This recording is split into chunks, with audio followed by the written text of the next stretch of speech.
Assalamualaikum warahmatullahi wabarakatuh. Salam sejahtera untuk kita semuanya. Apa kabar siswa dan siswi SMK PGRI 20 Jakarta? Semoga kita semua sehat selalu ya. Berjumpa dengan Ibu Astri Ayu dalam kegiatan bimbingan dan konseling kelas 12. Pada video pembelajaran kali ini, kita akan membahas sesuatu yang bermanfaat untuk kalian kelas 12 dalam rangka kegiatan melamar pekerjaan. Kira-kira apa ya yang mau kita bahas? Yuk sama-sama kita saksikan videonya. Pada kegiatan kali ini, kita akan membahas tes-tes psikologi yang biasa digunakan ketika kalian melamar pekerjaan. Adapun tujuan pembelajaran pada kegiatan kali ini adalah: yang pertama, kalian dapat mengembangkan penguasaan ilmu dan teknologi sesuai dengan program kurikulum dan persiapan karir atau melanjutkan pendidikan tinggi serta berperan dalam kehidupan yang lebih luas. Tujuan yang kedua, agar kalian berlatih berbagai kemampuan untuk melamar pekerjaan. Tujuan yang ketiga, tentunya agar kalian dapat mengerjakan latihan soal-soal tes psikologi. Apa itu tes psikologi atau yang biasa kita sebut dengan psikotes? Psikotes adalah sebuah jenis tes yang dilaksanakan oleh tim penguji yang biasanya adalah seorang psikolog. Pelaksanaan psikotes dilakukan di antara rentetan kegiatan seleksi penerimaan karyawan. Apa saja ya tujuan dari psikotes? Di dalam dunia kerja, terdapat beberapa manfaat psikotes untuk SDM perusahaan.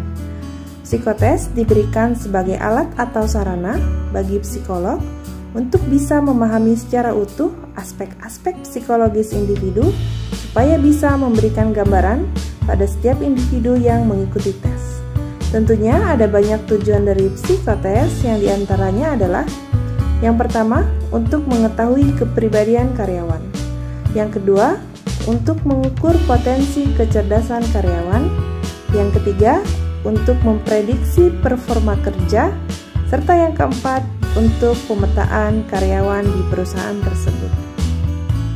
Tes psikologi yang biasa digunakan saat melamar pekerjaan diantaranya: yang pertama tes verbal, yang kedua tes numerikal, yang ketiga tes silogisme atau penalaran, yang keempat tes spasial, yang kelima tes draw a man atau menggambar orang, yang keenam tes Baumtree atau menggambar pohon, yang ketujuh tes Kraepelin atau menghitung cepat, yang kedelapan tes EPPS yaitu tes kepribadian. Yuk kita bahas satu-satu. Tes yang pertama adalah tes verbal. Tes verbal digunakan untuk mengukur kemampuan bahasa. Di dalam tes verbal biasanya ada pemilihan kosakata, sinonim, antonim, analogi, dan acakata. Pada slide ini, Ibu beri contoh untuk dua jenis tes verbal. Dilihat untuk yang nomor 1, di situ tertulis dingin, selimut, sama dengan hujan, titik-titik. Jawaban yang benar adalah B, payung. Mengapa? Karena dari soal tersebut dapat dibaca jika dingin memakai selimut, maka jika hujan memakai payung. Untuk soal yang nomor 2, ada tulisan tumbuh, titik-titik. Pada option A sampai D, hebat, muncul, kecil, besar, maka jawaban yang benar adalah kecil. Mengapa? Karena soal yang dimaksud adalah soal antonim atau soal lawan kata. Untuk tes yang kedua adalah tes numerikal. Tes numerikal digunakan untuk mengetahui kemampuan berhitung dengan benar dalam waktu yang terbatas.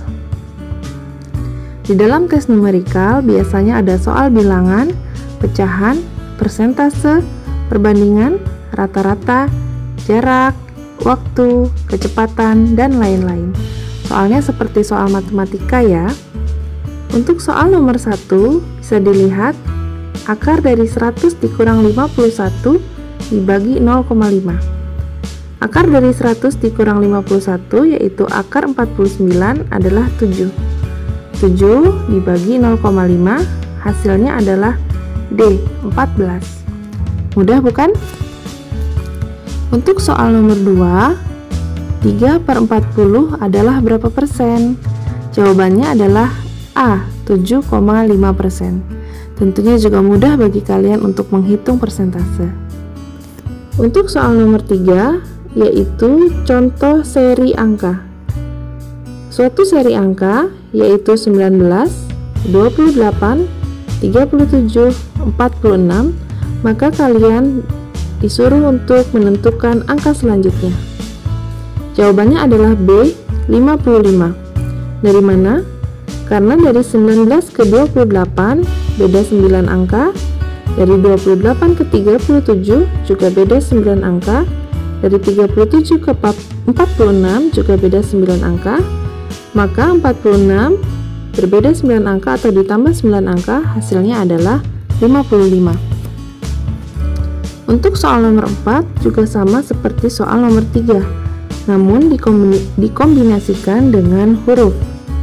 Seri Z4, U11, P19, K28 selanjutnya adalah, kalian bisa lihat jarak antara Z ke U adalah 5 huruf atau mundur 5 huruf. Dari U ke P juga mundur 5 huruf, P ke K juga mundur 5 huruf, maka dari K mundur 5 huruf, ditemukan hasilnya adalah F. Kemudian untuk seri angkanya 4, 11, 19, 28. Dari 4 ke 11 beda 7 angka. Dari 11 ke 19 beda 8 angka. Dari 19 ke 28 beda 9 angka. Dari 28 ke 38 beda 10 angka. Jadi setiap perbedaannya ditambah 1 ya, sehingga menghasilkan jawaban yang A, F 38. Berikutnya adalah tes silogisme atau penalaran. Tes penalaran adalah tes yang menguji kemampuan logika seseorang dalam menentukan kesimpulan dari beberapa premis atau pernyataan. Ibu berikan 3 contoh soal. Soal yang pertama, terdapat pernyataan atau premis, seluruh siswa SMK PGRI 20 Jakarta adalah siswa yang disiplin. Premis yang kedua atau pernyataan yang kedua, Aldi Ilhami adalah siswa SMK PGRI 20 Jakarta. Maka jawabannya adalah Aldi Ilhami adalah siswa yang disiplin. Mengapa? Karena seluruh siswa SMK PGRI 20 Jakarta adalah siswa yang disiplin. Dan Aldi Ilhami salah satu siswa SMK PGRI 20 Jakarta. Contoh yang kedua yaitu berupa soal cerita. Kesebelasan Liverpool menang atas kesebelasan Manchester City dengan skor 3-0. Kesebelasan Arsenal kalah atas kesebelasan Manchester United dengan skor 1-2. Kemudian kesebelasan Liverpool menang atas kesebelasan Manchester United dengan skor 2-0. Pertanyaannya, kesebelasan mana yang menjuarai pertandingan ini? Jawabannya adalah Liverpool. Dari mana jawabannya Liverpool? Kalian bisa menghitung skor. Jika menang mendapat skor 3 dan jika kalah mendapat skor 0. Tentu kalian paham ya cara menghitung kalah menang pertandingan sepak bola. Kemudian contoh nomor 3 juga masih berupa soal cerita. Si Amin sedang sakit. Bila seorang kulitnya berbintik merah, ada kemungkinan orang itu menderita cacar air, campak, atau kudis. Bila terbukti bahwa ia batuk dan selesma, maka boleh jadi ia sakit batuk kering, campak, atau gondok. Sudah beberapa hari ini, si Amin selalu bersin, batuk-batuk, dan timbul bintik-bintik merah di dahi dan tangannya. Pertanyaannya, sakit apakah si Amin? Jawabannya adalah campak. Kenapa? Karena di dalam soal cerita, sakit campak terdiri dari ciri-cirinya yaitu batuk dan timbul bintik-bintik merah di badan. Jadi kalian harus cermat dalam membaca soal sehingga dapat menarik kesimpulan dari maksud soal tersebut. Tes yang berikutnya adalah tes spasial. Kemampuan spasial adalah kemampuan untuk mengenali berbagai hubungan dalam bentuk gambar. Jadi, nanti soal dan jawabannya dalam bentuk gambar ya. Contoh instruksinya biasanya adalah, dalam serangkaian gambar, ada suatu gambar yang harus Anda temukan. Dengan memperhatikan pola yang ada dan menggunakan kemampuan dengan seteliti mungkin. Ibu beri 2 contoh soal ya. Untuk contoh yang pertama, ada 9 gambar. Kalian disuruh menentukan gambar yang ada di pojok kanan bawah. Jawabannya adalah yang C. Mengapa yang C? Kalian dapat menentukan pola dari atas kiri ke kanan. Apabila bagian yang menyentuh gambar, maka akan hilang, sehingga menghasilkan jawaban yang C. Untuk soal nomor 2, juga ada 9 gambar. Kalian juga disuruh menentukan gambar apa yang ada di pojok kanan bawah. Jawabannya adalah yang F. Sama seperti contoh yang nomor 1, kalian lihat pola gambarnya dari kiri atas ke kanan atas, dari kiri tengah ke kanan tengah, kemudian dari kiri bawah ke kanan bawah, yaitu membentuk garis dengan perputaran searah jarum jam, sehingga terdapat jawabannya adalah yang F. Tes yang selanjutnya adalah draw a man test. Draw a man test atau draw a person test adalah tes menggambar orang yang merupakan salah satu jenis tes psikologi yang dikembangkan oleh Florence Godinov pada tahun 1926. Pada tes ini, kalian akan diberikan selembar kertas dan disuruh untuk menggambar seseorang.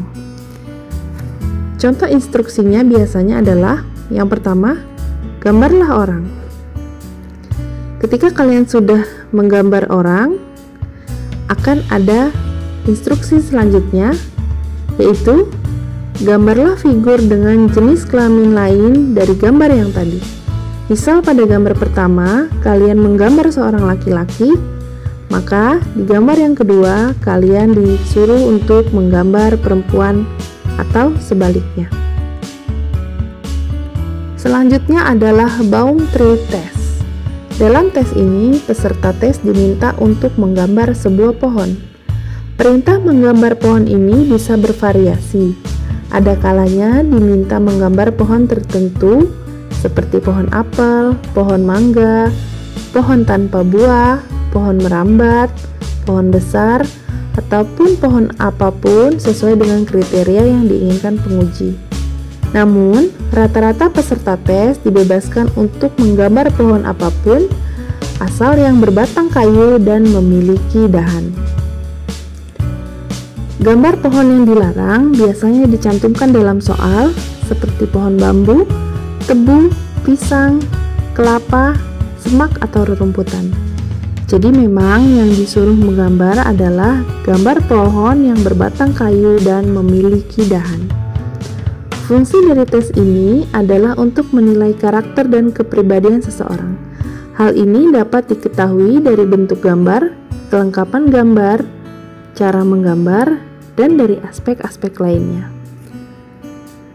Tes Baum Tree ini hampir sama ya seperti Draw a Man. Jadi kalian diminta menggambar untuk kemudian nanti dinilai kepribadian kalian. Selanjutnya adalah Kraepelin Test.